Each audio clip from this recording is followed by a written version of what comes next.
So first of all, we'd like to ask about your live shows. We saw your latest set list, and we thought that an extreme set list with a total of 10 songs in 2 hours. So what kind of concept did you have in mind when you decided on this? Well, that's a good way to put it. It's an extreme set list for sure. Yeah, we didn't realize how difficult of a show it was until we started playing all those songs. But basically, we wanted to, of course, include lots of new songs from A View from the Top of the World, because that's our new album, and also play some epic Dream Theater songs that we either never played before or we haven't played in a long time. So The Ministry of Lost Souls, Endless Sacrifice, The Count of Tuscany, things like that were all these big long songs that were, again, either we hadn't played before or we haven't played in a long time. So it ended up being a really intense, crazy kind of show. But the shows in Europe went great. We started our tour in North America back in February, and that was the first time that we played live in over 2 years. So it's been great to get back to touring, get back to doing what we love to do. And thankfully in Europe, it went really, really well. Dream Theater is headlining the Download Festival of Japan in August. So what kind of show are you planning? Right. Yeah. So first of all, we're really excited about that. Unfortunately, on the last tour, we did not get to come to Japan.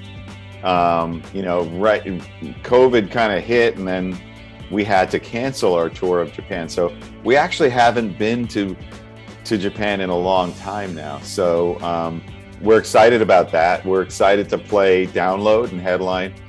I think that basically it's going to be a similar set to what we're doing now, to what we've done in Europe. Although I don't believe we have 2 hours. I don't think it's as long as a show. So there might be a couple of different songs in there. Sounds great. We are excited about seeing you guys play. I love it. Yeah, we don't play festivals in Japan too often, but we have before, and it's a great environment. We love playing in Japan. The audiences are always awesome. Oh, thank you very much. Yeah. Okay, so let's talk about your new album. Okay, sure. A View from the Top of the World. Since its release, you have had a nice surprise, winning the Grammy for the best metal performance for the first track, The Alien. So how do you feel now about this award? Well, to me, that is crazy. It's something that, as a musician, growing up and always, watching the Grammy Awards and, being nominated now 3 times, and playing the kind of music that we do, which isn't the type of music that usually wins Grammy Awards. You don't usually see progressive metal bands win Grammy Awards. So the whole thing was just so surreal. It was crazy.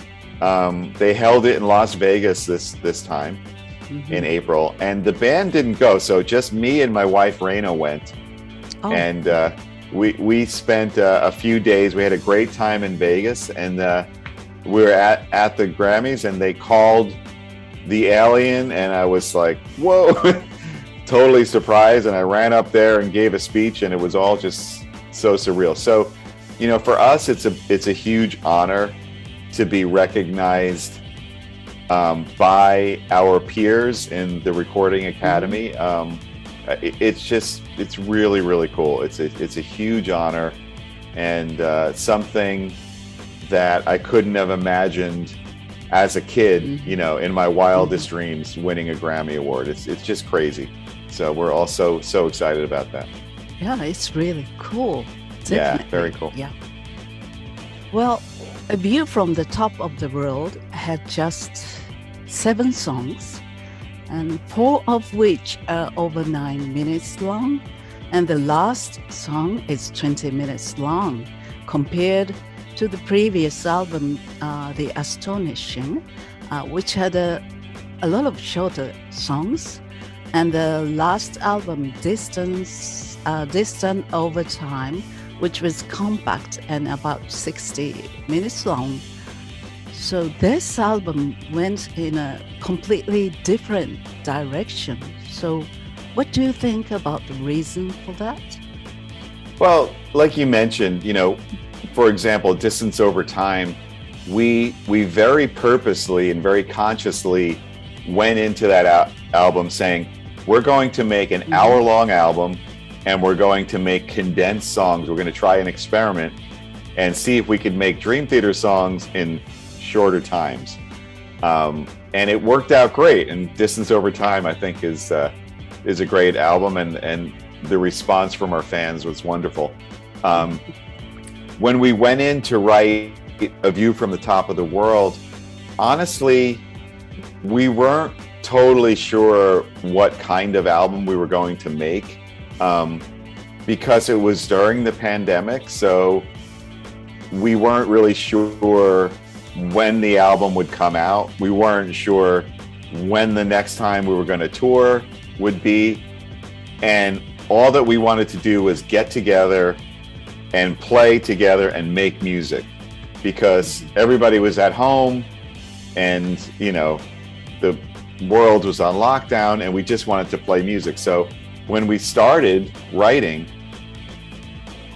we said, let's just see what happens. Let's just play, and whatever happens, happens. And so the first song we wrote was The Alien, and you can hear from that song that it sort of sets the mood for the album, because it's a long song, it's very progressive, it's very technical, it's very Dream Theater. And so, yeah, so the whole album just kind of went in that direction.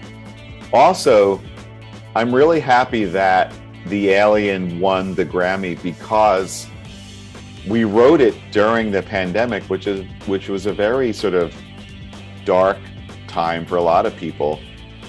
But coming out of the pandemic and then having that first song that we wrote winning a Grammy, it almost symbolized, you know, just the light at the end of the tunnel, you know, just something really positive after all of the negativity. So I thought that was very symbolic.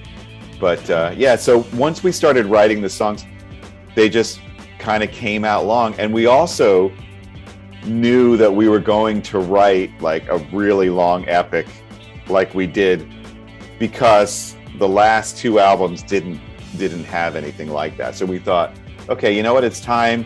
Let's write something like an Octavarium or Count of Tuscany or whatever, a long Dream Theater 20-minute song. So we did that again on purpose.